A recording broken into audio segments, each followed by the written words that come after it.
She saw it before she saw him. A massive black shape, 60 kilos of rippling muscle and teeth that could crush bone, was hurtling like an arrow toward the stream of speeding cars on the boulevard. Behind it, two smaller creatures ran in blind panic, utterly unaware that death was only seconds away. She didn't think. She just ran. 6 months. 6 months she had lived as a shadow, changing names, sleeping in corners where even light refused to reach. 6 months running from a husband with the smile of an angel and the hands of a devil. And this was the first time in all those 6 months that she ran toward danger instead of away from it. She had no idea that a pair of steel-gray eyes was tracking her every step from inside a black Maybach parked silently by the roadside.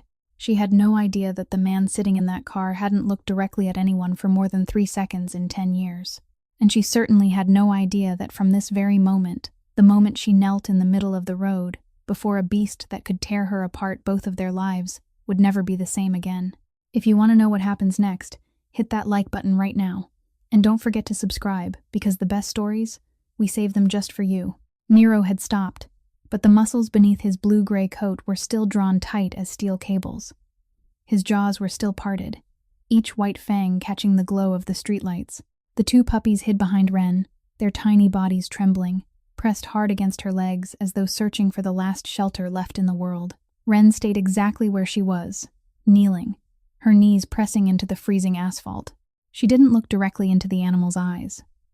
She knew that would be seen as a challenge, as a declaration of war. Instead, she lowered her gaze toward his chest, where his heart was pounding wildly beneath the loose, wrinkled skin so distinctive of a mastiff. Around them, the world seemed to turn to ice. Traffic had stopped. Car horns had gone silent. Pedestrians stood on the sidewalk with their phones raised, recording, yet not one of them dared step into the street. No one dared come near the 130-pound creature growling in the middle of the avenue. Ren began to make a sound deep in her throat. It wasn't speech. It wasn't a song. It was only a low, steady vibration, like wind moving across an open field, like the heartbeat of the ocean in the stillness of night. The sound held no words, yet it carried a message that only wounded creatures could understand. I'm not your enemy. Nero stopped growling. His broad ears turned toward her, listening. His head began to lower, inch by inch, as though some invisible thread were drawing it down. His eyes were still on her, but they no longer held the gaze of a predator. They held the look of a lost child trying to understand why someone hadn't run away. Ren slowly held out her hand, not too quickly, not too suddenly. She let it remain suspended in the air, palm up, fingers loose and relaxed. She didn't touch him. She waited. She let him decide for himself. 1 minute passed, then 2. No one breathed. The whole block seemed to be holding its breath with her. Then Nero moved forward. 1 heavy step, his claws clicking against the pavement. 2 steps. 3. His cold, wet nose touched her palm, sniffing, searching. Ren still didn't move. She let him explore. She let him learn. She let him deliver his own verdict. And then the impossible happened. The beast that had terrified the entire neighborhood, that had made even the biggest men turn and run, lowered his massive head and pressed his forehead into her palm. A gesture of surrender. A gesture of trust. Ren let out a breath, relieved, though she didn't show it. She began to stroke his forehead gently, her fingers gliding over the thick folds of skin, feeling the warmth beneath the short coat. Shadow and Storm crept out from behind her. The 2 puppies ran to Nero, their little bodies weaving around his massive legs. The giant beast lowered his head and licked each of them gently, checking for injuries with a tenderness that broke Ren's heart. Then Nero lifted his head and looked at Ren. In those dark brown eyes, Ren saw something she had seen in the mirror every day for the past 6 months. Pain, loneliness, and a thank you that would never be spoken aloud. From inside the black Maybach parked at the curb, Conrad Ashford still hadn't taken his eyes off the woman kneeling in the street. His hand was clenched tight around the leather seat, his knuckles pale. 5 years. He had raised that dog for 5 years, from the time Nero had been an awkward little bundle of black and gray fur. He had watched him grow into a fearsome beast that even he sometimes had to approach with care. He had seen him attack 3 men foolish enough to step into his territory without permission. He had accepted the truth that Nero was a creature that couldn't be tamed, only controlled. But this woman, she had knelt in the middle of the street in front of an animal that could have torn out her throat in 3 seconds, and she had begun to sing him a lullaby. No, not a lullaby. She had spoken to him in a language Conrad didn't understand. And Nero, the dog that had never lowered his head to anyone but him, had bowed before her as though she were his queen. Fletcher sat behind the wheel, looking into the rearview mirror. His boss, the man all of New York called Stone, was staring at a thin, filthy girl with an expression Fletcher had never seen in 10 years. Not anger, not indifference. It was curiosity. And maybe, just maybe, it was the first faint spark of something like life. The Maybach door closed behind him, with the soft click of finely crafted machinery. Conrad Ashford stepped out, and the world around him seemed to arrange itself automatically. The crowd on the sidewalk parted like water before the bow of a ship. No one gave an order, yet everyone understood. Some people carry a kind of power that doesn't need to be displayed. It radiates from every step they take, from the way they breathe, from the space their presence quietly claims. Conrad Ashford was one of those people. He stood just under 6'3", his shoulders broad as though they had been forged from steel, and he moved with the confidence of a man who had never had to ask permission for anything in his life. The perfectly tailored black suit fit his body as though it had been made for no one else. Not a single crease, not a single thread out of place. His face looked as though it had been carved from granite, the lines so sharp they were almost cruel. A square jaw held tight, high cheekbones, and eyes the color of a sky just before a storm. But it wasn't the gray of coldness. It was the gray of emptiness, as though someone had hollowed everything out of him and left behind nothing but a perfect shell that could walk and breathe. People called him Stone, not because he was strong, but because for 10 years, nothing had been able to touch him. Not pain, not joy, not anyone. He walked toward Wren, each step steady, and even on the asphalt. She was still kneeling, her hand still resting on Nero's head, as though she and the dog had known each other in another life. The two puppies pressed close to the big dog, looking up at the man approaching with wary eyes, but Nero didn't growl. That made Conrad stop a few yards away, a distance close enough to observe her without having to lower his head. He didn't greet her. He didn't ask whether she was all right. He didn't offer any of the meaningless courtesies an ordinary man would have given. He only looked down at her with those empty eyes and spoke. His voice was low, dry, like stones grinding against one another. This dog has put 3 men in the hospital.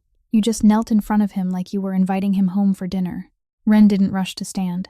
She stroked Nero's head one more time, as though telling him everything was still all right, and only then did she rise to her feet, slowly, without haste. She didn't lower her face before him.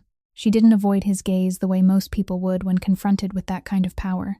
She looked straight at him, not with defiance, not with fear, but simply with clear and steady eyes, and she answered, her voice rough and quiet from having gone far too long without speaking this much. He doesn't want to hurt anyone. He's just afraid. Conrad said nothing.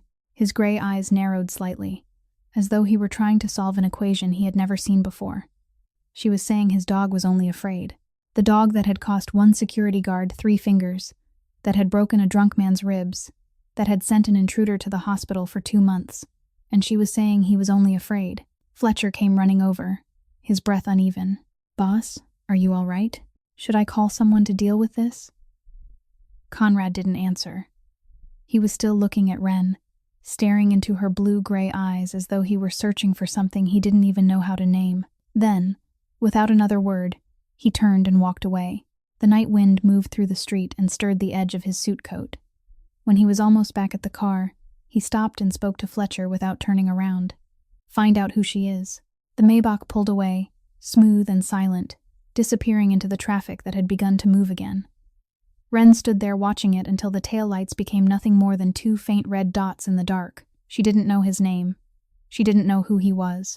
She didn't know why her heart was beating so fast, and she couldn't tell whether it was fear or something else entirely. But she realized one thing. Those eyes weren't as cold as his appearance. They weren't cruel. They weren't unfeeling. They were simply dying, and they had been dying for a very, very long time. Wren knew that look. She had seen it in the mirror every morning for the past 6 months. 3 days passed as though that night had never happened. Wren returned to the life of a shadow, working at a small diner hidden in an alley in Brooklyn, where no one asked for papers, no one asked for a real name, and no one cared where she had come from or what she was running from. She washed dishes, wiped tables, took out the trash, and collected meager tips from customers who were hardly less meager themselves. The job was nothing remarkable, but it kept her alive. And sometimes, being alive was all she could hope for. That afternoon, the diner was nearly empty.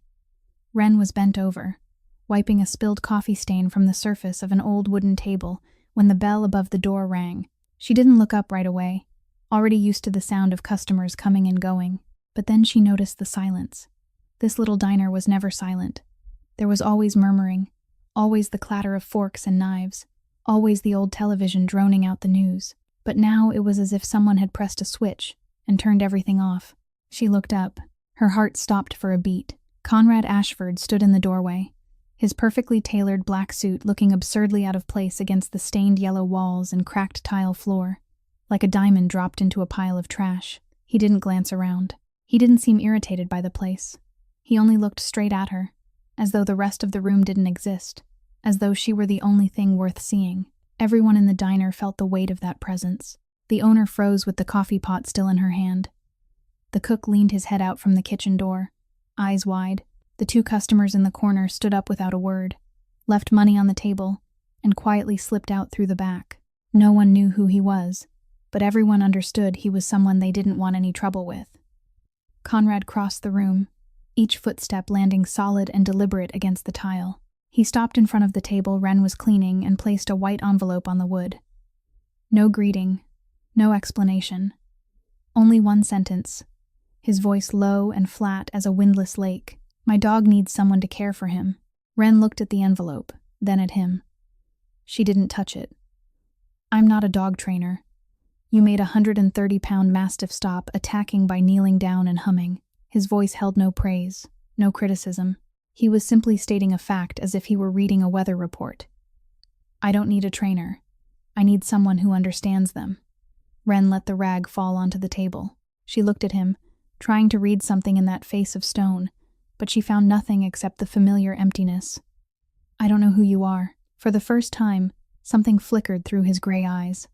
Not amusement, not anger, just a flash, too quick for Wren to catch.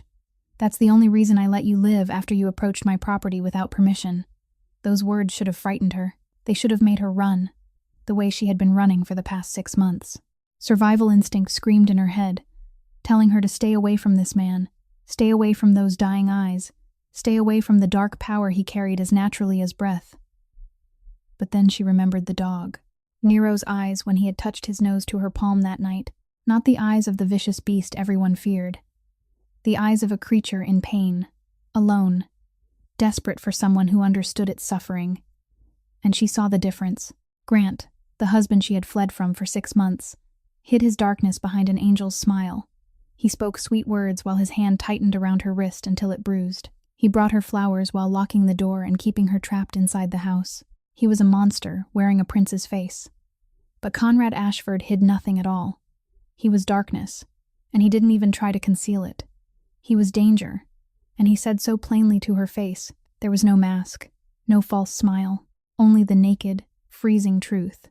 And strangely, that honesty about his own darkness made her feel safer than any promise Grant had ever spoken. How long? She heard herself ask, her voice calmer than she expected.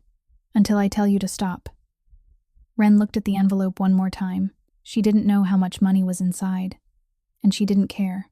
She picked it up, not because of the money, but because of the dog's eyes that night. Eyes exactly like her own when she looked into the mirror every morning. The eyes of someone trying to survive one day, 1 hour, 1 minute at a time.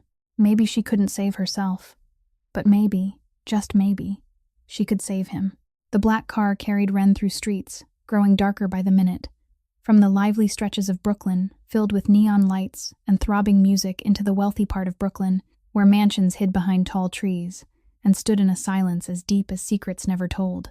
She sat in the back seat, clutching her old backpack tightly in her lap, looking out through the window as though she were watching a film about someone else's life. The car stopped before an iron gate nearly 13 feet high, black as ink, its sharpened tips reaching into the night sky like the fangs of some enormous beast. Security cameras turned slowly, red lights blinking.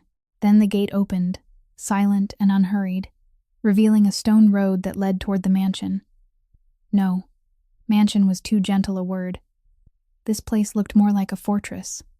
High walls surrounded it. The trees and hedges had been trimmed so perfectly it was almost unnerving. And everywhere, men in black suits stood motionless as statues, their eyes following the car as it rolled past as though they were tracking a target. Wren counted at least 6 men on the drive-in alone. She knew there were more, hidden in the darkness, behind the hedges, on the balconies above. The air felt heavy, thick with something she couldn't quite name, as though every brick, every slab of stone, every leaf on every tree knew how to keep secrets and would never part its lips. The car stopped at the main entrance. Fletcher opened the door for her, his face expressionless, but his eyes watched her every movement, like a hawk studying prey. Inside, other men were moving through the house, speaking to one another in low voices, but the moment Wren stepped across the threshold, everything stopped. She could feel dozens of eyes turn toward her, judging, analyzing, doubting. She heard one of them speak quietly to Conrad when he stepped out from a room nearby. "Boss." The voice was respectful, almost fearful. She watched the way they avoided his eyes, the way they automatically stepped back when he passed, the way no one dared stand level with him. She knew where she was. She wasn't foolish. She had run from one monster, and now she was walking into the den of another. What was the difference? She didn't know yet, but she would find out. Fletcher led her down a long hallway and out behind the mansion to a row of smaller buildings near the dog kennels. He pointed to a room at the end. "You can stay in the main house if you want." Wren shook her head at once. "Here is fine." 6 months of survival instinct told her to keep her distance. Stay near an exit. Stay where she could run if she had to. The room was small but clean, with a single bed covered in white sheets, a plain wooden table, and a window overlooking the back garden. Wren set her backpack down in the corner by the bed, sat on the edge of the mattress, and looked around. This was her home now, at least for the time being. On the first night, she didn't sleep. She lay in the darkness with her eyes open, listening to every sound. Footsteps patrolling outside, leaves rustling in the wind, a car passing somewhere far away. She was used to not sleeping. For the past 6 months, sleep had been a luxury she rarely allowed herself. Just before dawn, when the sky began to fade from black to gray, she heard another sound, a soft whimper, coming from the direction of the kennels. Not the savage growling she had heard the first night she met Nero. Not a warning bark, just a whimper, small and sorrowful, like the sound of a child crying in the night because no one was there beside him. Wren lay still for a moment, listening. The whimpering didn't stop. It went on and on, steady, aching, lonely. She got up and stepped outside. The sky was still dark, and mist lay over the grass like a thin white veil. The air bit at her skin with cold, but she didn't care. She walked toward the kennels, her footsteps light, as though she didn't want to wake the sleeping world. There was only her, and the dog whining in his cage, 2 creatures who couldn't sleep, finding their way to each other while the rest of the world lay lost in dreams. The next morning, when the first light of the sun had barely touched the trees, Wren met Bellamy. He was the man in charge of the kennels, a 55-year-old with close cropped salt and pepper hair cut in a military style and shoulders as broad as a door. His face was stern, carved with the lines of time and of things he had witnessed during his years as a military veterinarian, in places ordinary people wouldn't want to know existed. When Wren walked toward the kennels, Bellamy looked at her the way a man looks at a fly that has just wandered into the house. Not with hatred, only with the irritation of someone who had grown too used to doing everything alone and didn't believe anyone else could do it better. "You're the new one?" His voice was blunt, stripped of even the smallest trace of politeness. Wren nodded. "Mr. Ashford hired me to care for the dogs." Bellamy gave a sharp snort, a sound somewhere between scorn and dark amusement. "That dog has been here 5 years. 5 years. Do you understand?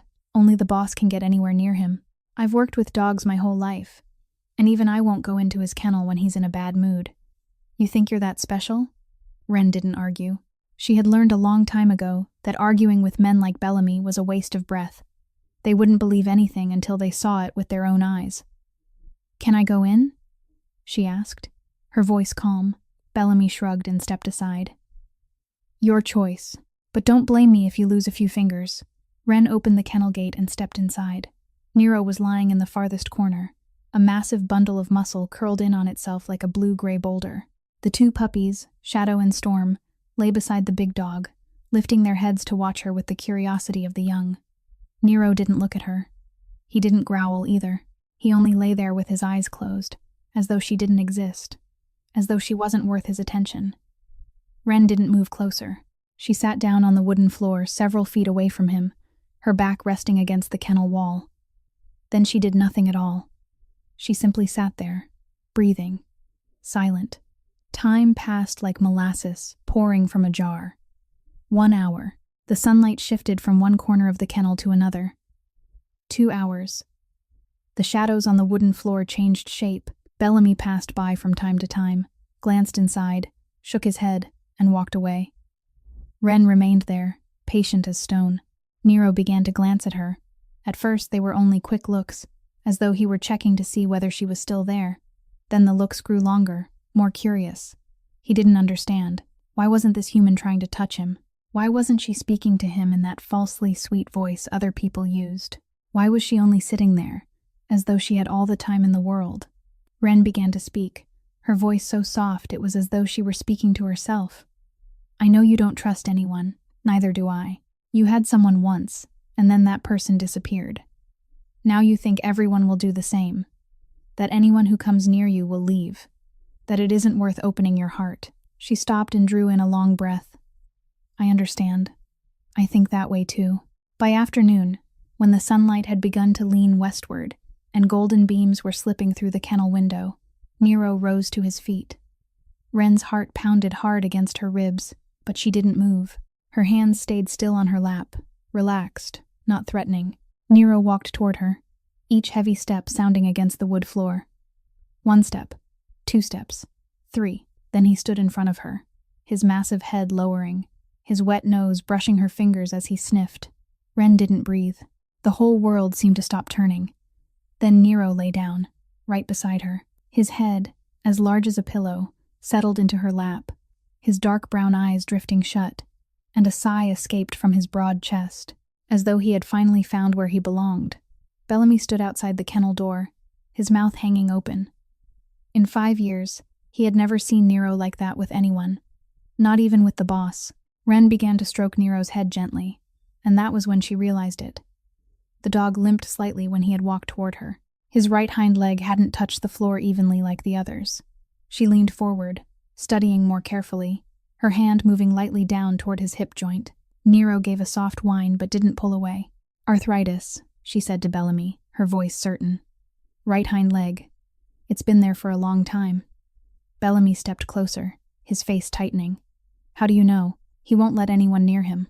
He's been hurting for a long time, Wren said, her hand still stroking Nero's head. It's just that no one ever got close enough to notice. She suggested changing his diet, adding joint supplements, adjusting his exercise routine. Bellamy listened, and the doubt on his face slowly gave way to something that looked like reluctant respect. From the window of his office high above, Conrad Ashford stood looking down at the kennels. He saw Nero lying beside that woman, his head resting in her lap, his eyes closed in a contentment Conrad had never seen in the dog before, something the dog had never done with anyone, not even with him. His hand tightened around the window frame, his knuckles turning white. Not with anger, not with jealousy, but with something else, something he didn't dare name, something stirring inside the dead cage of his chest, like a small fish moving through a frozen sea. By the second week, Wren began to realize a truth she had tried to ignore from the first day she stepped into this place. She wasn't welcome. It wasn't merely the cold distance of strangers, but a quiet, persistent hostility, like an underground current running beneath the surface of still water. The men in the mansion looked at her the way people look at an intruder, a virus that had somehow slipped into the healthy body of their world. They didn't speak to her. They didn't greet her in the hallway. They didn't nod when they passed. They looked straight through her as though she were air, as though she didn't exist. And somehow that was even worse than open hatred.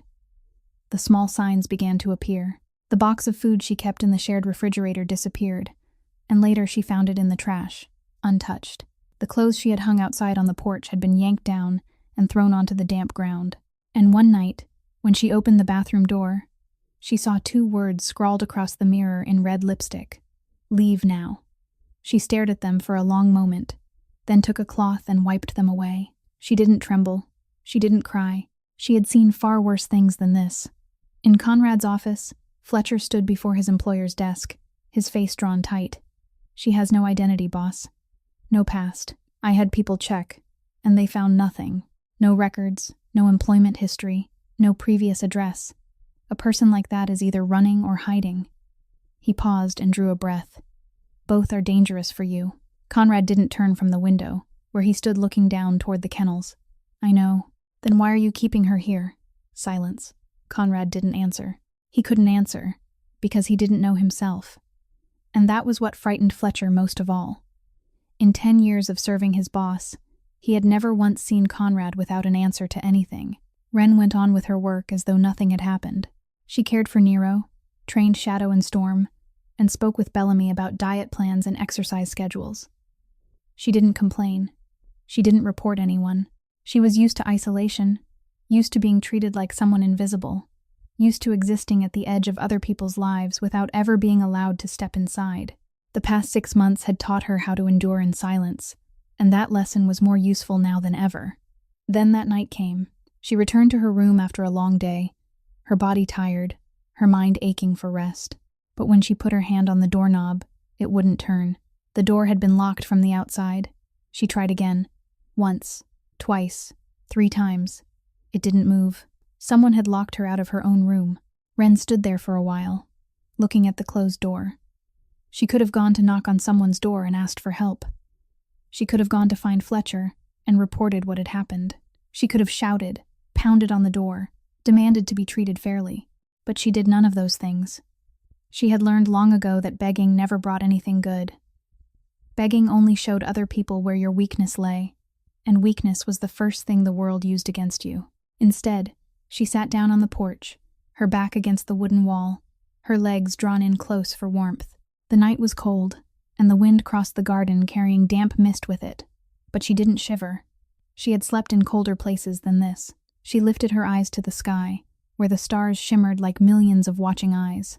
At 2 o'clock in the morning, footsteps sounded along the stone path. Wren didn't look up, but she knew who was coming. Those footsteps were steady, solid, carrying the kind of power that didn't need to announce itself. Conrad Ashford stopped in front of the porch and looked down at her sitting there in the dark. "Why are you sitting out here?" Wren gave a small shrug, her voice calm. "I like looking at the stars." Conrad said nothing. His gaze moved from her to the locked door, then back to her. In the darkness, she couldn't make out his expression clearly, but she felt something change in the air. A tension. A slow burning anger held tightly beneath that calm exterior. Then he turned and walked away without another word. 10 minutes later, Fletcher appeared with a spare key in one hand and a thick blanket in the other. He unlocked the door for her, placed the blanket in her hands, and gave her a single nod before turning away. Not one word of explanation. The next morning, one of the men disappeared from the mansion. No one said where he had gone. No one spoke his name. It was as though he had never existed at all. Wren didn't ask. She had learned how not to ask questions when she didn't want the answers. But from that night on, no one touched her things again. No one wrote on her bathroom mirror. No one threw away her food. And she knew, even though no one said it aloud, that Conrad Ashford was protecting her in his own way. Through darkness. Through silence. Through the kind of power that made people disappear without leaving a trace. By the end of the second week, Wren had already packed her things. Her old backpack sat neatly on the bed, holding everything she owned in this world, still as light as it had been on the day she arrived. She planned to leave at 5 o'clock in the morning, while the sky was still dark and no one would be awake to ask questions. She sat on the edge of the bed, looking around the small room that had become familiar over the past 2 weeks. And she knew she had to go. This place was dangerous, not only because the people here didn't want her, but because she had begun to grow used to it. She had begun to grow used to the sound of Nero breathing when he lay beside her, used to the smell of wet grass every morning, used to the feeling of having somewhere to return to each night. That was more dangerous than being hunted, because once she started to belong somewhere, leaving it would tear her apart from the inside, and she wasn't sure she could survive that even one more time. She slung the backpack over her shoulder and stepped outside into the darkness, still thick and heavy. Mist clung to the grass like a white mourning veil. She passed the kennels, intending not to look inside, intending to walk straight to the gate and never turn back. But then she heard that sound. A whimper. Not the ordinary kind she had heard on the nights before. This one was different. More painful. More desperate. Like the sound of a soul being torn apart piece by piece. She stopped and turned toward the kennel. Nero was curled into the farthest corner, his body drawn tight into a trembling dark gray knot. He kept scraping at the wooden floor, his claws striking in an erratic rhythm like a heart beating out of control, worn down so badly they had left deep grooves in the wood. His eyes were squeezed shut, his head rocking from side to side, and from his throat came low cries that sounded like a child weeping in a nightmare he couldn't wake from. Bellamy stood outside the kennel door, his weathered face shadowed with helplessness. He gets like this ever since the mistress died. His voice was low, exhausted. Every now and then it hits him again. No one can do anything. No one can get close. All we can do is wait for it to pass. Wren looked at the dog, and she understood. She had seen this before in traumatized animals at the clinic where she used to work, before Grant took everything from her. They didn't know how to process emotional pain, so the body reacted in place of the mind. They scratched, chewed, rocked, did anything at all to turn the pain inside into something visible on the outside. Nero wasn't suffering from physical pain. Nero was suffering from loss, and that pain, after 5 years, still hadn't faded. Looking at the dog, Wren suddenly remembered Biscuit. Biscuit had been a little beagle, with long ears that brushed the ground and sad brown eyes that always looked as though he were apologizing for something that had never been his fault. She had found him in a cardboard box by the side of the road, scrawny and trembling. 3 years before her marriage to Grant turned into hell. During those years, Biscuit had been the only creature that made her feel as though she still existed. When Grant controlled everything, from the clothes she wore to the people she was allowed to speak to, when she felt herself slowly fading into nothing, Biscuit had still been there. He stayed close to her, licking away her tears on the nights she cried in silence, lying beside her when she couldn't sleep for fear. He looked at her as though she were his whole world, and sometimes, that alone was enough to carry her through one more day. Grant hated that dog. He hated the way Biscuit clung to her, hated the way she smiled when she played with him, a smile Grant could no longer make appear on her face, hated the way she gave that dog her time instead of giving it entirely to him. Then one day she came home, and Biscuit was gone. His crate was empty, his food bowl was gone, his leash was gone, as though he had never existed at all. Grant sat at the dining table, smiling that familiar angelic smile, the one she had once loved before she understood what it concealed. "I sent him away," he said, his voice as gentle as someone commenting on the weather. "You were spending too much time with him instead of with me." She didn't cry, she didn't scream. She only stood there, looking at that smile, looking into those green eyes without the slightest trace of regret, and she knew. She knew she had to run, not for herself. She was already used to being hurt, but because she couldn't allow any other living thing to be harmed simply for being close to her. If she stayed, Grant would keep finding ways to destroy everything she loved, just to prove that she belonged entirely to him. The memory faded like morning mist, and Wren realized she was standing in front of the kennel with tears running down her face. She looked at Nero, the dog still whimpering and scraping at the floor, still drowning in his own nightmare. She set her backpack down on the ground. She opened the kennel door and stepped inside. Bellamy jerked in surprise, about to stop her, but then he froze. There was something in her eyes that kept him silent. Wren sat down beside Nero, without hurry, without fear. The dog kept scraping, kept whimpering, but he didn't stop her from coming near. She laid her hand gently on his head, feeling his body tremble beneath her palm, and she began making that same low, even sound from deep in her throat. Just like the first night in the street, when she had knelt before him and sung him to sleep in a language that needed no words. Slowly, Nero stopped scraping. Slowly, the whimpering softened. Slowly, his body loosened. His head came to rest in her lap, and his breathing turned steady again. Wren bent down and whispered into his ear, her voice breaking. "I won't leave you, I promise. I know you miss someone. So do I. But you don't have to hurt alone." Her tears fell into the blue-gray fur, sinking into it as though the dog were drinking in her pain. And in that moment, two broken creatures held onto each other in the darkness, finding in one another the very thing they had both been searching for all along, understanding. She stayed one more day, then one more week, then one more month. Not because of Conrad, Not because of the money, not because she had nowhere else to go, but because a hurting creature needed someone to remain beside him, just like she did. The second month passed, and everything began to change in ways Ren hadn't expected. Nero no longer had episodes. The dog began eating normally. His blue-gray coat grew sleek and glossy, and his dark brown eyes no longer carried the endless pain they once had. Shadow and Storm, the two puppies who had grown so much since the day she first met them, now followed Ren like her shadow, winding around her legs whenever she appeared. Every morning, she took Nero for a walk around the neighborhood, stopped at the veterinary shop to buy his joint supplements, and then came back home. It became their ritual, the steady rhythm both she and the dog needed in order to feel that they still belonged to something. Ren also began to notice something else. Conrad often appeared near the kennels at night. He never said anything, never did anything. He only stood in the darkness, looking toward her and Nero like a ghost guarding things he couldn't bring himself to touch. She knew he was there, but she never spoke up, and neither did he. They existed in each other's space without ever acknowledging the other's presence. One night, when she couldn't sleep and stepped out into the back garden to breathe in the cold air, she saw him sitting there, alone, on the stone bench beneath the old oak tree, his eyes lifted to the star-filled sky, as though he were searching for something he had lost a long time ago. She meant to turn away, not wanting to disturb him, but he had already seen her. "Can't sleep?" His voice carried through the night, low and dry, but not as cold as she had expected. Ren stopped, then turned to look at him. "Neither can you." It wasn't a question, only a quiet acknowledgement, two people recognizing what they shared. Sleepless nights, thoughts there was no escaping, ghosts from the past that wouldn't let go. She sat down on the stone bench a few feet away from him and said nothing.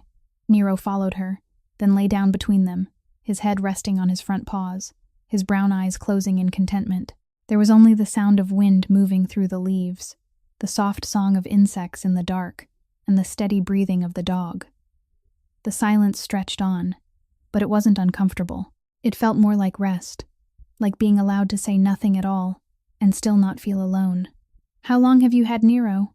Ren asked, her voice soft, as though afraid of breaking something fragile. 5 years. "Who chose him?" A long silence followed.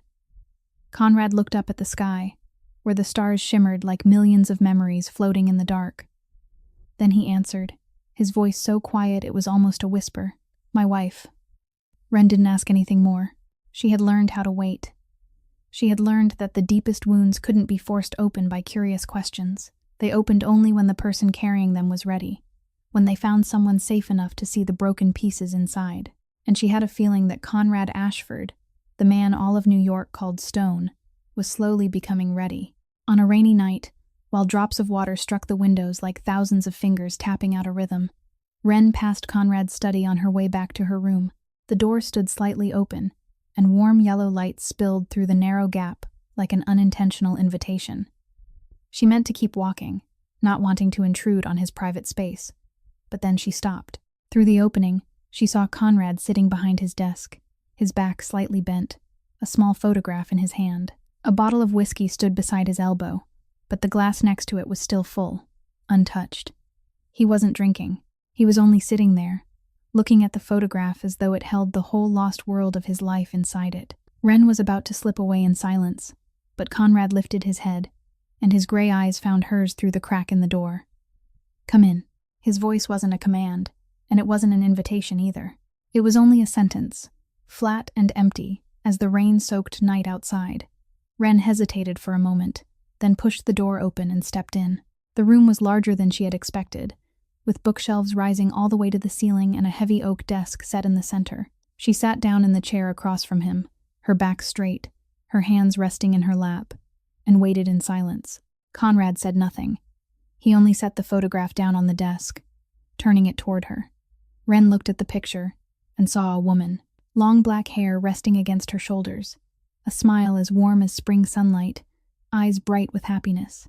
One hand rested on the curve of her pregnant belly, her fingers brushing it gently as though she were speaking to the small life inside. And beside her, sitting on the green grass, was a tiny mastiff puppy with soft blue-gray fur. Nero's father, back when he had still been a puppy. Margot. Conrad's voice broke into the quiet, dry as autumn leaves. as though the words had been imprisoned too long and were only now being set free. And Nero. He was only a few months old then. Ren kept looking at the photograph a little longer, at the woman's smile, at the love shining in her face as she looked down at her belly. She was beautiful. She was everything. Conrad said it without trembling, without breaking, his voice flat as a frozen lake. But that flatness was what made it frightening, because beneath it lay an entire ocean of sorrow. 10 years ago, he began to speak, his eyes fixed on the photograph as though he were staring straight into the past. Margot was 7 months pregnant. We were on our way to the hospital for a routine checkup. Then I got a business call. He stopped and drew in a breath. I told her, "Just 5 minutes. Go on ahead. I'll be right behind you. 5 minutes. Only 5 minutes." Ren sat still, not speaking, not even seeming to breathe, only listening. I was 15 minutes late. Conrad's voice remained flat, as if he were reading from a weather report. By the time I got there, Margot's car was in the middle of the road. A truck had lost control and slammed into her. She and our child never got the chance to enter this world. Silence. Only the steady, indifferent sound of rain striking the glass. 15 minutes. Conrad looked down at the photograph. I was 15 minutes late because of a phone call whose subject I can't even remember anymore. 10 years have passed, and I still can't remember what that call was about. But I remember every detail of that day. Every second. Every minute. Ren looked at him, at those broad shoulders carrying 10 years of self-inflicted guilt, at the gray eyes that had died on that day and never come back to life. "You blame yourself." It wasn't a question. "Because I should," Conrad answered, his voice hard as steel. "If I hadn't taken that call, if I had gone with her, if I had driven instead of letting her drive herself. If, no," Ren said it gently, but her voice was steady as stone. "You're wrong. You're only the one who survived." Conrad lifted his head and looked at her. "Blaming yourself is the only way you can still feel you have control over something." Ren went on, her voice still soft. "In a world where everything had already slipped completely out of control. Because if it was your fault, then you could have stopped it from happening. But if it was only an accident, only fate, only something no one could have prevented, then you have to accept that some things are beyond your reach, and that is even more terrifying than guilt." Conrad looked at her, and for the first time since Ren had met him, his gray eyes were no longer empty. They hurt. They truly hurt.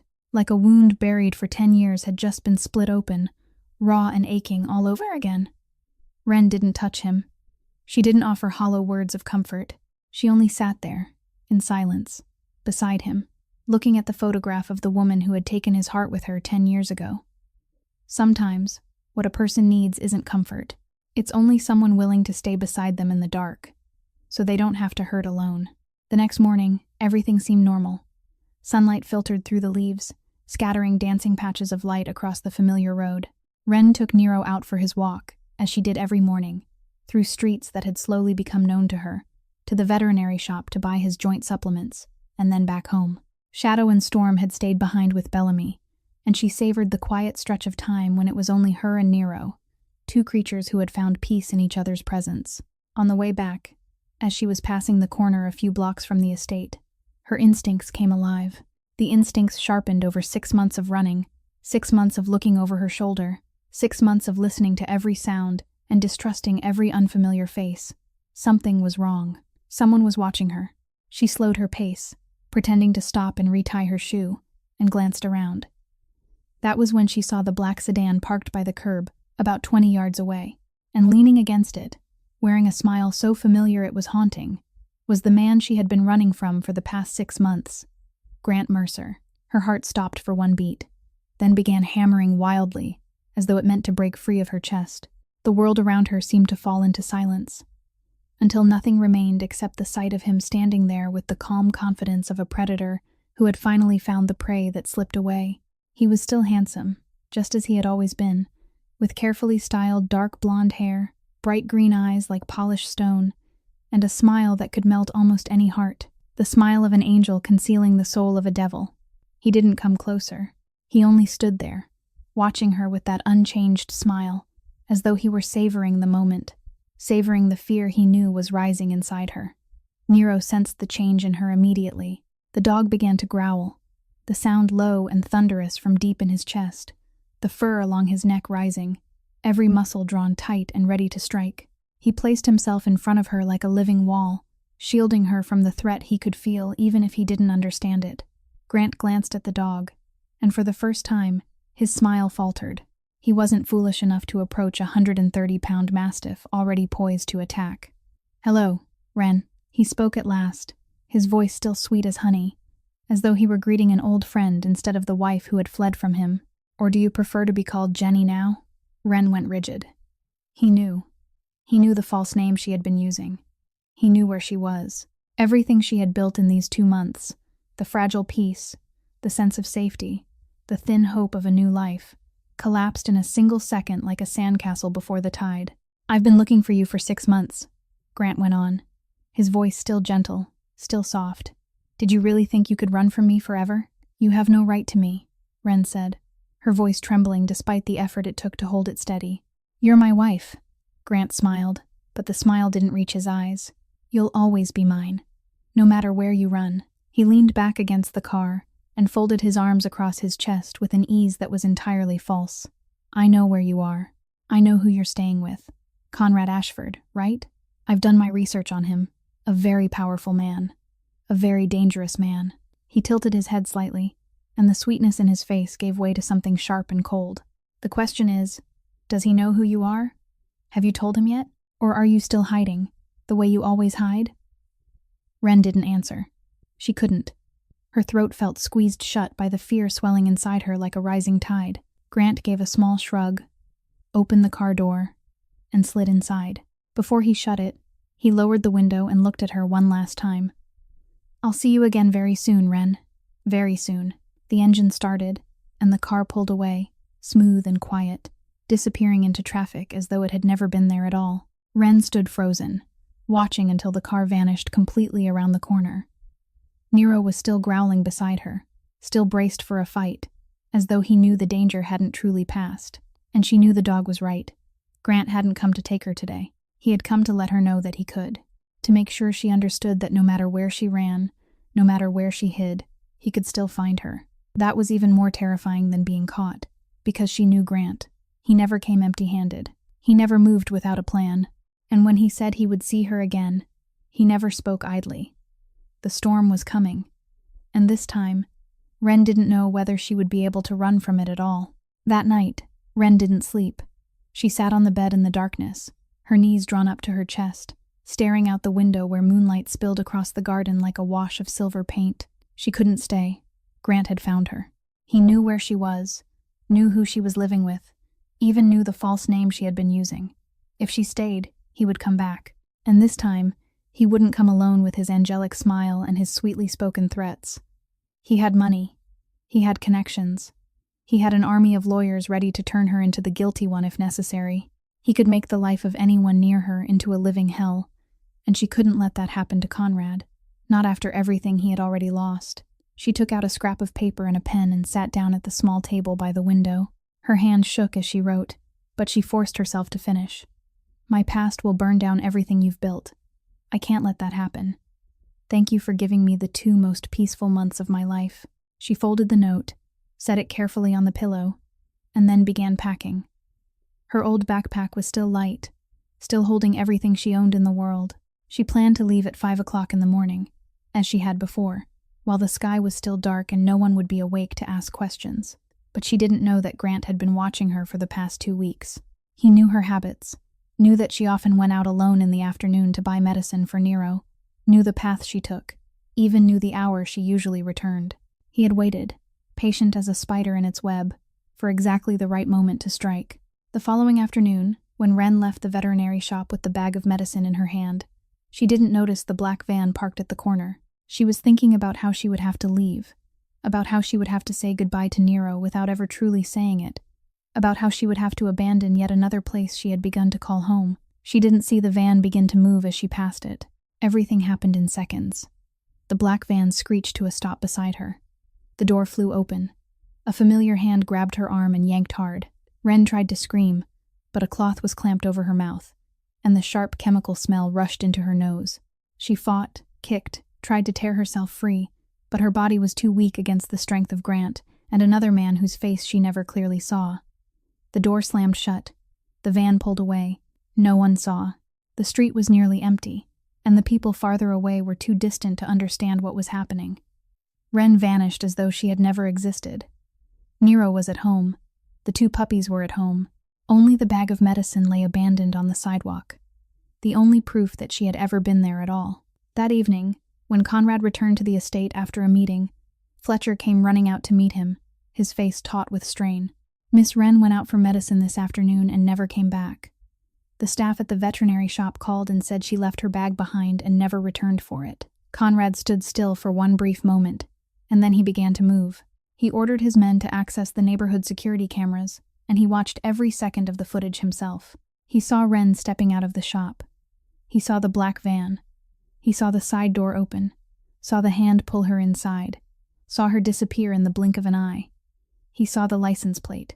Then Fletcher found the note in her room, placed neatly on the pillow. He handed it to Conrad, and Conrad stood there reading the hurried, uneven lines, reading the gratitude and apology tangled together in every word. Fletcher stood nearby, and for the first time in 10 years of serving his boss, he saw something crack across the face of Conrad Ashford, the man they called Stone. It wasn't anger, it wasn't coldness, it was fear. Raw, primitive, undeniable fear. The fear of a man who had already lost everything once and couldn't survive if it happened again. "Run the license plate," Conrad said, and his voice broke, no longer flat and controlled the way it always was. "Find out where it's registered. Find out who rented it. Find out everything there is to find." He turned and looked at Fletcher, his gray eyes burning with something Fletcher had never seen before. "Then find her. Find her no matter what it takes." Fletcher nodded and turned away, but inside him a new understanding was taking shape. He had never seen Conrad like this. In 10 years of service, in 10 years of watching him face the most dangerous enemies and the deadliest situations, he had never once seen him tremble, never once seen him afraid. But today, his boss was afraid, truly afraid. And that could only mean one thing. That girl, that thin girl with no past and eyes as sad as a winter sky, mattered to Conrad Ashford far more than Fletcher had ever imagined. In the kennel, Nero was restless. The dog had grown used to the rhythm of the past 2 months, used to Wren's scent returning each afternoon from the veterinary shop, used to the soft sound of her footsteps along the stone path, used to the feel of her hand stroking his head, and the low, warm murmur of her voice, whispering things that only the 2 of them could understand. Today, that scent didn't return. The afternoon passed, sunset fell, darkness spread over the garden, and still Wren didn't come home. Nero began pacing in circles inside the kennel, his claws striking the wooden floor like the anxious beat of a drum. He growled at the air, at the darkness, at the absence he couldn't explain. Then he began scratching at the kennel door, the sound steady and desperate, like a call with no words. Shadow and Storm, the 2 puppies who had grown so much since those first days, felt that something was wrong too. They whimpered softly and huddled in the corner, their young eyes turned toward the big dog in confused distress. They didn't understand what was happening. They only knew the air had changed, that the peace was gone, that the woman who sat beside the big dog and sang to him in that strange wordless language was no longer here. The kennel door stood slightly open. Wren always left it cracked on warm days, so Nero could have fresh air, so he wouldn't feel caged. She trusted him, and he had never betrayed that trust by trying to leave. But today was different. Nero shoved hard against the door, and the gap widened just enough for 130 pounds of muscle to squeeze through. He looked back at his 2 pups one last time, as though telling them to stay where they were. Then he hurled himself into the darkness. He ran across the garden, through the iron gate left ajar for cars coming and going, and out into the quiet street beyond. He didn't know where he was going. He only knew he had to go, had to search, had to follow the scent of the one who had saved him from the darkness inside himself. Nero ran to the veterinary shop, the place where Wren's scent ended. He sniffed the ground, the air, every corner of the sidewalk where she had once stood. And there, tangled in her scent, he found another, the scent of a stranger, the same scent he had caught lingering near the estate in recent days, the scent that had made him growl each night when he stood at the fence staring into the dark. Grant's scent. Nero wasn't a tracking dog. He hadn't been trained to follow a trail. He didn't have the instincts of breeds born to scent hunt, but he had something stronger than instinct. Attachment. Attachment to the person who hadn't abandoned him when he was hurting most. The person who had sat beside him in the darkness and promised she wouldn't leave. The dog began following the scent through streets that grew emptier and emptier, across the bridge spanning the Black River, into the outskirts where streetlights were scarce and the darkness felt almost solid. His claws began to wear down against the rough asphalt, each stride leaving behind a little more blood. His tongue hung out with thirst, his breathing grew heavy, and his muscles began to ache. But he didn't stop. He couldn't stop. At the same time, Conrad was hunting too. Fletcher had traced the van's license plate to a rental company in the outskirts. After several phone calls made in a tone that didn't allow refusal, the company revealed that the van had been rented by a man named Grant Mercer. The delivery address was an abandoned warehouse in the industrial district, a few miles from the estate. Conrad got into the car at once, alone. Fletcher wanted to go with him, wanted to bring men, but Conrad only shook his head. Stay here. Watch the 2 puppies. He didn't explain further. He didn't need to. Fletcher understood that this was personal, that his boss didn't want anyone to witness what he was about to do. The black Maybach tore through the night, ripping open the darkness at a speed Conrad had never driven before. By the time he reached the warehouse, the sky was black as ink. The headlights swept across the empty lot, lighting up stained walls and rusted iron doors. And in the brush near the entrance, the beams caught a familiar dark shape. Nero. The dog lay motionless there, 130 pounds of muscle spent after racing against time itself. His breathing came hard and ragged, his tongue hanging out, his claws smeared with dark red blood from running too far over unforgiving pavement. But the dog's eyes were still open, still alert, still fixed on the warehouse door with the fierce focus of a creature waiting for the exact right moment. He had gotten there before Conrad, and he was waiting. Conrad signaled to Nero with one short movement of his hand. The dog dropped to the ground at once, obedient as though he understood this wasn't the moment for reckless action. But every muscle in his 130-pound body was strung tight as wire, and his brown eyes never left the warehouse door, ready to explode in an instant if needed. Conrad pushed open the rusted iron door and stepped inside. The darkness was thick, broken only by a single dim bulb hanging loose from the ceiling, casting a sickly yellow glow. The smell of dampness hit him at once, mixed with dust and the stale breath of a place forgotten long ago. And in the center of the empty room, standing beneath that light, as though starring in some diseased little play, was Grant Mercer. One hand held Wren hard against him, dragging her close like a living shield. In the other, he held a knife, the cold blade pressed against her throat. Wren stood still, her face pale, but her eyes were wide open, fixed on Conrad as he entered. "Who are you?" Grant spoke, his voice still dripping with false sweetness, even though the tension in the room was drawn as tight as a breaking string. "Ah, right. Ashford. I've heard of you. Head of the most powerful family on the East Coast." Conrad didn't answer the question. "Let her go." Grant laughed, and the sound bounced through the empty warehouse. "Well now, isn't this something? A kingpin coming to rescue my runaway wife. What did she do to make you care this much? Did she tell you who she really is? Did she tell you about all the times she betrayed me? About all the times she lied? About Conrad didn't answer. He stepped forward, one step, then another, slow but relentless, like a rising tide that nothing could stop. "Stop right there!" Grant tightened his hold on Wren, and the knife pressed harder against her neck. Wren spoke then, her voice strangely calm, as if she had moved beyond fear long ago and all that remained now was acceptance. "He never loved me." She wasn't looking at Grant. She was looking straight at Conrad. He only wanted to own me, like a possession, like a trophy to show the world. Then she turned her head and looked at Grant for the first time since he had taken her. But something that isn't loved never truly belongs to anyone. Grant turned toward her, his face flushed red with fury, his green eyes flaring with wounded rage. Only 1 second. He lost focus for only 1 second. It was enough for Conrad to move. He lunged forward like a panther, faster than anyone could react. His hand closed around Grant's wrist, the wrist holding the knife. The 2 men struggled beneath the dim light, bodies colliding in a violent blur. The blade flashed, slicing a wound across Conrad's arm, and red blood spread through the white sleeve of his shirt. But he didn't stop. He didn't hesitate. He didn't let pain slow him down. And that was when Nero could wait no longer. The dog shot through the doorway like a living bullet, 130 pounds of muscle hurling straight into Grant from behind. Grant never had time to react. The impact was so violent, it sent him crashing face first onto the concrete floor, the knife flying from his hand, the sound of metal striking stone ringing through the dark. Nero stood over his chest, 4 legs planted like pillars pinning him to the ground. The dog's jaws opened wide, fangs gleaming in the dim light. A low growl rose from deep in his throat, the ancient sound of a predator warning its prey. But he didn't bite. He only held him there, and growled. Waiting. "Call him off!" Grant screamed, his voice shattered by fear, every trace of confidence and arrogance dissolving like morning mist. "Call him off! I'm begging you." Conrad stood still, looking down at the man who had made Ren suffer for years, the man who had forced her to live like a ghost, the man who had stolen her smile. For 1 second, he considered not calling Nero back.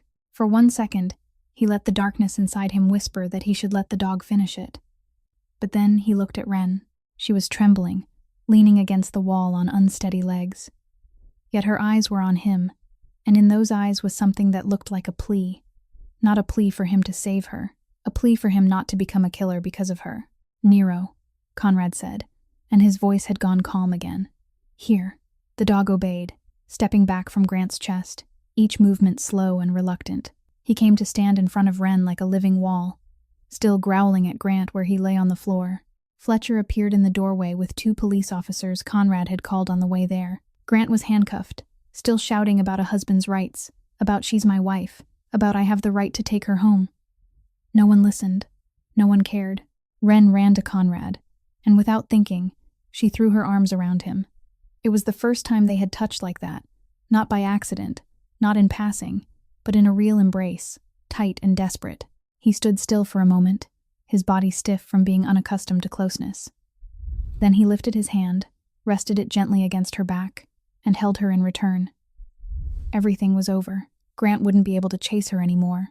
But when Conrad looked down at the blood running from his arm, then over at Nero standing there breathing hard with blood seeping from his torn claws, he knew the cost still hadn't been fully counted. The police led Grant out of the warehouse, the handcuffs gleaming beneath the headlights of the patrol car.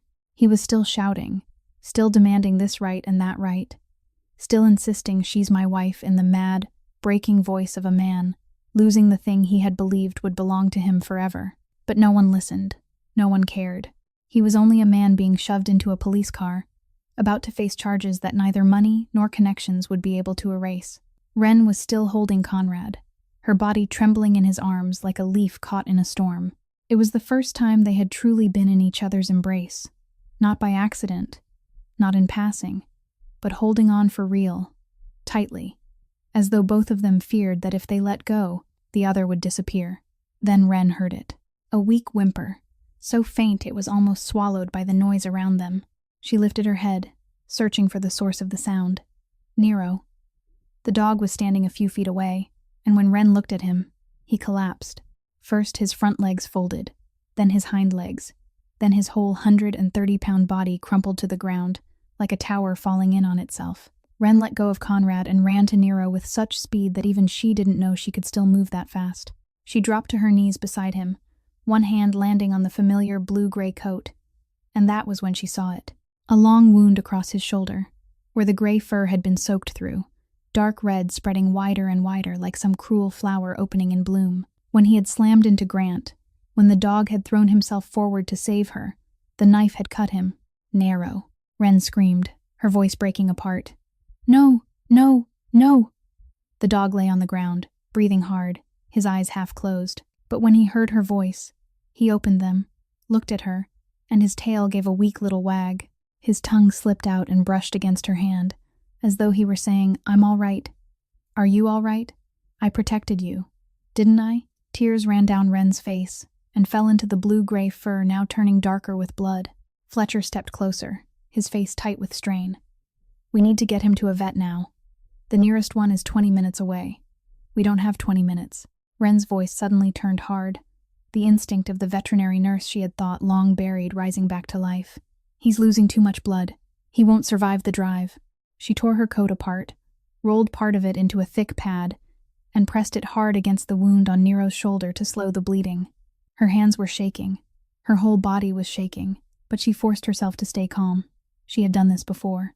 She could do it again. Get me a needle, thread, alcohol. Her voice cracked like an order. Anything that can be used for stitches. The first aid kit in the car, whatever's there. Hurry. Fletcher ran at once. Conrad stepped closer and stood beside Ren and Nero. He took off his jacket and handed it to her to use as more padding. His own arm was still bleeding from the gash in it, but he didn't care, didn't even look at it. His eyes were fixed only on Nero, on the dog lying there gasping on the ground, on the wound Ren was fighting to stop from bleeding. And in those gray eyes, Ren saw something she had never seen before. Fear. Not the fear of a man facing danger, but the fear of a man about to lose something that couldn't be replaced. Again. Fletcher came back with the first aid kit from Conrad's car. Ren opened it and found a suture needle, medical thread, and a bottle of antiseptic alcohol. Not perfect, but enough. She began to work, her hands moving quickly even while her heart pounded like war drums. Clean the wound, disinfect it, thread the needle. Begin stitching, one careful stitch at a time, each one exact. Nero whimpered softly when the needle pierced his skin, but he didn't struggle, didn't try to pull away. He stayed still, trusting her completely, as though he knew she was trying to save him. Save him. Conrad's voice came out rough, as though the words had to cross a desert of dust before they could escape him. Please. Ren stopped for 1 second and looked up at him. It was the first time she had ever heard Conrad Ashford say please. The most powerful man in New York, the man the whole city called Stone because nothing could touch him, had just said please to her, and she understood. She understood that this dog wasn't only a pet. He was the last thing connecting Conrad to Margot, to the past, to the ability to love that he had thought he lost 10 years ago. He was the only proof left that Conrad had once known how to love, had once known happiness. She couldn't let him be taken too. I'm going to save him, she said, her voice steady, even though her hands were still trembling. I promise. They brought Nero back to the estate that same night. The dog stretched across the back seat of the Maybach, his head resting in Ren's lap, his breathing heavy but steady. There wasn't time to take him to a veterinary hospital. Ren had stitched the wound temporarily at the warehouse, but she needed to watch him through the night, needed to make sure there was no infection, no internal bleeding, no complication that could steal the life of the dog who had thrown himself into danger to save her. They settled Nero in the great living room of the mansion, on a thick blanket spread across the wooden floor. Ren sat down beside him and began to work. She checked the stitches again, replaced the bandage with a clean one, and washed the dried blood from his blue-gray coat. Her hands weren't shaking anymore. The instincts of the veterinary nurse had returned in full, the very instincts she had thought were lost during the years with Grant, when he slowly cut her off from her work, from her friends, from everything that had once defined who she was. Conrad sat on the sofa a few feet away, silent. He didn't sleep. He didn't leave. He only sat there, his eyes never leaving Nero and Ren, watching every movement of her hands, listening to every breath the dog took. His arm had been bandaged, the knife wound not too deep, but he paid it no mind at all. Shadow and Storm lay in the corner of the room, the two puppies pressed tightly together, whining with worry. They didn't understand what was happening. They only knew that the big dog was lying still, and that the woman who usually played with them wore an expression so grave it made the air itself feel heavy. Bellamy stood outside the door all night. That hard former Army veterinarian didn't say a word, didn't step inside, only stood there like a guard on watch, ready to do whatever Ren might need. At 2 o'clock in the morning, Nero was still breathing weakly. Ren began to worry. She checked his pulse, checked the color of his gums, checked his body temperature. Everything was low, but not dangerous yet. She kept watching, not daring to close her eyes for even a second. At 3 o'clock in the morning, the dog's heartbeat began to steady, the wound stopped bleeding, and the bandages no longer soaked through with fresh red. Ren let out a quiet breath of relief, but she still didn't move her hand away. She kept stroking Nero's head gently, as though her touch were the one thing keeping him tethered to this world. The room had gone so silent that the ticking of the clock on the wall could be heard, along with the faint wind outside the windows and the slow breathing of the dog who was beginning to heal. Conrad spoke then, his voice so soft it was as though he feared breaking something fragile that had formed in the room between them. You don't have to do this. I can call a veterinarian here. Ren didn't look up. Her hand kept moving lightly over the blue-gray fur. Nero saved me, she said, her voice quiet but certain. This is the least I can do. Silence stretched on, minute after minute. Nothing but Nero's breathing and the soft little whines from Shadow in the corner. Then Conrad spoke again, his voice almost a whisper, as though he were speaking more to himself than to her. You saved him first. From the very first night you came here. You sat with him when he had his episodes. You sang to him when he couldn't sleep. Ren lifted her head and looked at him. Conrad didn't look back at her. He was looking at Nero, at the dog breathing steadily beneath her hand. You saved him before he even knew he needed saving. He stopped, swallowed hard. The way you saved me. Ren said nothing. There weren't words large enough for a moment like this. She only reached out and gently placed her hand over his. Her fingers were still stained with Nero's blood, dried dark against her skin, but she didn't care. He didn't pull away. He didn't build a wall, didn't push her back, didn't retreat into the stone shell he had worn for 10 long years. For the first time in a decade, Conrad Ashford let someone touch him without defense. They stayed that way until dawn, saying nothing more, needing nothing more, only two hands folded together, a dog breathing steadily beneath the dim light, and the warm silence of people who had found one another in the dark. The first light of morning slipped through the windows, pale gold and gentle, falling across Nero's blue-gray fur. The dog stirred, opened his eyes, looked at Ren, then at Conrad, and his tail gave a faint wag as though he were saying, I'm still here. I'm not going anywhere. Ren smiled, tears sliding down her face without her bothering to wipe them away. 3 creatures who had nearly lost one another in the night were still alive. Still here, together, in this room full of dawn light. And in that moment, that was enough. A few days later, Nero had recovered. The dog had begun to stand again, then to walk, and even to try chasing after Shadow and Storm in the garden, even while Ren kept scolding him to rest. The scar on his shoulder would remain forever, a long mark where the fur would never grow back, like a medal of battle carved into his flesh. He walked with a slight limp, his right front leg no longer as strong as it had once been, but his eyes were brighter even than before the injury, as though saving Ren had given him a purpose, a reason to live that he had lost on the day his mistress died. One evening, Conrad found Ren in the back garden, the place where they often sat each night, on the stone bench beneath the old oak tree, looking up at the star-filled sky. She was sitting there alone, Nero lying at her feet, his head resting on the paw that had finally healed. Conrad walked over without speaking and set a piece of paper down on the stone table in front of her. The note she had written on the night she planned to leave. The note with the uneven lines about her past burning down everything and her thanks for the 2 most peaceful months of her life. Ren looked at the paper, then up at him. You were going to leave that night. Conrad said it without accusation, without blame, only as a simple statement of fact. I didn't want my past to hurt you. Ren answered, her eyes lowered. Your past? Conrad sat down beside her, closer than he had ever sat before. You think I'm afraid of a lawyer with a knife? You don't understand. Ren began, but Conrad cut her off. I do understand. His voice suddenly softened, no longer edged with the cold sharpness she had come to expect. You thought you would bring trouble here. You thought leaving was the way to protect me. You thought if you disappeared, things would be better for everyone. Ren stayed silent.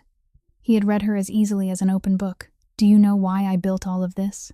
Conrad continued, his eyes fixed on the dark garden, the walls, the empire, the coldness, the name Stone that everyone calls me. So no one could ever hurt you again. Ren said it quietly. Wrong. Conrad shook his head. So I wouldn't have to feel again. Because feeling meant pain. Every time I cared for someone, I lost them.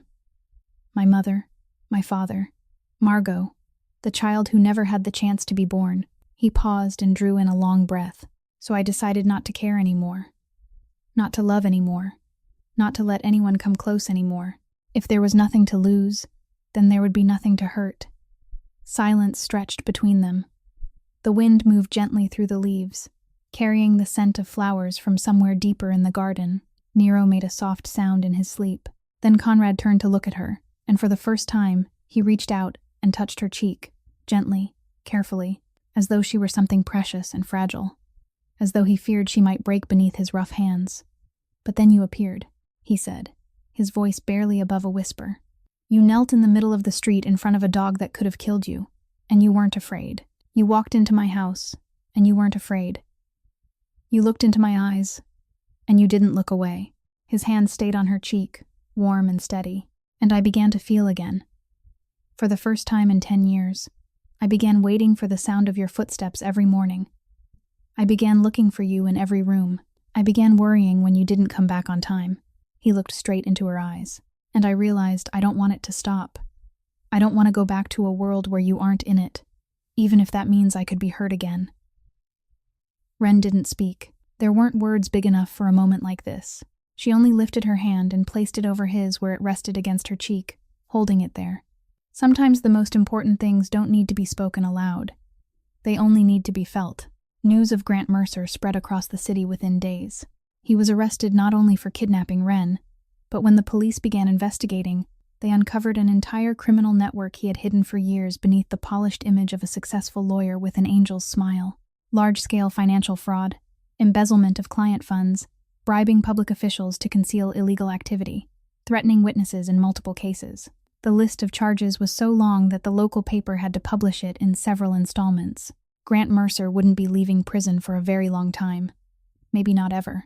Ren read the news on her phone while sitting in the familiar chair in the garden behind the estate, and she felt something strange rising in her chest. Relief. Freedom. For the first time in 6 months. No. For the first time in years. She no longer had to look over her shoulder. She no longer had to be afraid every time she heard unfamiliar footsteps. She no longer had to wake in the middle of the night with her heart hammering from nightmares of that angelic smile. Her real identity was restored. She was no longer Jenny Cole. She was Ren Calloway, a former veterinary nurse from Boston, a free woman with an entire life still ahead of her. She could leave. She could begin again anywhere she wanted. California with its year-round sunlight, Texas with its endless open fields, or even another country where no one knew her past, where she could write the story of her life again from the very first page. Conrad came to her as dusk settled, the last light of day turning the whole garden gold. He stood there for a while in silence before he spoke. "You can stay if you want to." His voice was flat, as though he were commenting on the weather. "Or leave if that's what you need. I won't stop you." Ren looked up at him, into the gray eyes that were no longer empty the way they had been on the day they first met. There was life in them now, and pain, and fragile hope, and also the fear of a man waiting for an answer he knew might break him apart. He was giving her a choice, after everything that had happened, after the longest night in that warehouse, after the blood and the tears. He was still giving her the freedom to walk away if she wanted, because he understood. He understood that she had been controlled for too long, and the last thing she needed was another man deciding her life for her. Ren looked around. Nero lay at her feet, the scar on his shoulder still pink, his tail giving a gentle wag when she looked down at him. Shadow and Storm were tumbling across the grass, fighting over an old tennis ball, their young barks ringing through the garden. Conrad stood near the living room window, his tall frame outlined against a sky turning slowly to orange and violet. And she realized something. She had spent 6 months running in search of a safe place to hide, a place to belong. But that safe place wasn't a location. It wasn't a city, a house, or an address on a map. That safe place was people. It was Nero with his understanding brown eyes. It was Shadow and Storm with all the innocence of youth. It was Bellamy with his hard exterior and soft heart. It was Fletcher with his quiet loyalty. And it was Conrad, the man who had built walls around his heart for 10 years, and yet had let her step through them. "I'll stay," she said, her voice certain, "if you still need someone to take care of the dogs." Conrad turned back, and across that face of stone there came the briefest smile. Small, almost impossible to see, but it was the first smile in 10 years. "Nero will be happy." "What about you?" Ren asked, never taking her eyes off him. Conrad paused, as though relearning how to speak words he had forgotten long ago. "I will too," he said, his voice rough. That evening, they sat in the garden as they did every night. But this time, Ren sat beside Conrad, no longer separated by several feet of careful distance. Their shoulders nearly touched, the warmth of one reaching the other in the cool night air. Nero lay at their feet, the scar on his shoulder a reminder of the night they had nearly lost everything. Shadow and Storm were curled up beside him, worn out after a day of running and play, and for the first time, that once cold and silent estate began to feel like home. 6 months passed like a dream Ren hardly dared believe was real. Nero had fully recovered, and the dog ran through the garden every day as though there had never been a wound across his shoulder. The long scar was still there, a line where the fur would never grow back, but it was no longer the mark of suffering. It had become a medal instead, proof of love and sacrifice, of the night the dog risked his life to save the one he loved. Shadow and Storm had grown, now nearly half the big dog's size, their blue-gray coats sleek and shining, their brown eyes bright with life. They raced through the garden every day, chasing butterflies, fighting over toys, and clinging to Ren as though she were their second mother. The mansion had changed. It was no longer a cold fortress, filled with silent walls and shadowed corners, heavy with secrets. Now laughter echoed through the halls. There was the happy sound of dogs barking in the garden. There was the smell of coffee and toasted bread drifting from the kitchen every morning. There was life. Fletcher and the men now called Ren Ma'am, no matter how many times she told them not to. They remained stubborn, still bowing their heads whenever she passed, and in the end, Ren learned to accept it. Bellamy spent entire days arguing with her about the dog's nutrition, about protein levels, about training schedules, about how much Shadow should eat, and whether Storm needed calcium supplements. No one ever won those arguments, but both of them enjoyed them. That was how they showed care, through small disagreements instead of sweet words. Conrad was still a man of few words. He was still stone in the eyes of the outside world, still cold and distant with anyone who didn't belong within his circle. But he smiled more now. Small smiles, almost impossible to notice, but real. His gray eyes were no longer empty. They had found their light again. One afternoon, while sunlight as golden as honey poured over the garden, Ren sat on the back porch watching Nero and his pups play on the lawn. She smiled, one hand resting on her stomach in a protective, instinctive gesture. Conrad stepped outside, 2 cups of coffee in his hands. He sat beside her, handed one to her, and together they looked out across the garden in silence. No words were needed. It was only the peace of 2 people who had learned how to exist beside one another without needing to fill the air with meaningless talk. Ren set her coffee cup down. She turned to look at Conrad, her heart beating a little faster, and placed her hand over her stomach. "I have something to tell you." Conrad looked at her, then his gaze moved down to her hand resting there.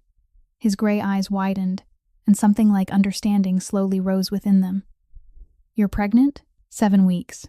Ren smiled, tears beginning to slide down her cheeks, and she didn't bother wiping them away. "I only found out yesterday." Conrad said nothing. He set his coffee cup down, his hands trembling slightly. Then he turned and pulled her into his arms, tightly, as though he were afraid she would vanish if he let her go for even a second. She could feel his body shaking, feel the warmth of his breath against her hair, feel a tear fall onto her shoulder, and then he whispered, his voice breaking, "This time, I won't be late." Ren wrapped her arms around him, her own tears falling onto his shoulder and mingling with his. "You're not late," she whispered back. "You came exactly when I needed you." Nero climbed onto the porch and lay down at their feet, just as he had done 100 times before. Shadow and Storm ran after him, fighting over a place beside the big dog, panting with happiness after an afternoon of chasing and play. The evening sky turned shades of orange and violet, and the clouds drifted slowly like boats across an ocean of light. She had come here with empty hands, a past full of darkness, and a heart shattered into a million pieces. He had stood in the middle of his empire with eyes that had died 10 years before, and walls of stone built around his soul. They had not gone searching for one another. They had only collided by chance in the middle of the night, when she knelt before a beast that could have torn her apart at any moment, and he watched from inside a black car with a curiosity he thought he had lost long ago. And somehow, those 2 broken people learned how to heal one another. Not through words, but through staying. Through sleepless nights spent side by side in the garden. Through the scar on the dog's shoulder from the night he nearly died for them. Through a child growing inside her, carrying the hope of a future neither of them had ever dared dream of. This wasn't a fairy tale about perfect princes and princesses. This was a story about survivors, and about how they found home in the ruins of everything they had lost. If you'd like to hear more stories like this one, please press like right now to support our channel. Share this story with the people you love, the people who may also need a little light in the darkness of life. And don't forget to subscribe to the channel and turn on notifications, so you won't miss our exciting daily videos. We would truly love to hear what you felt in the deepest part of your heart, how this story touched you. So please share your thoughts in the comments below.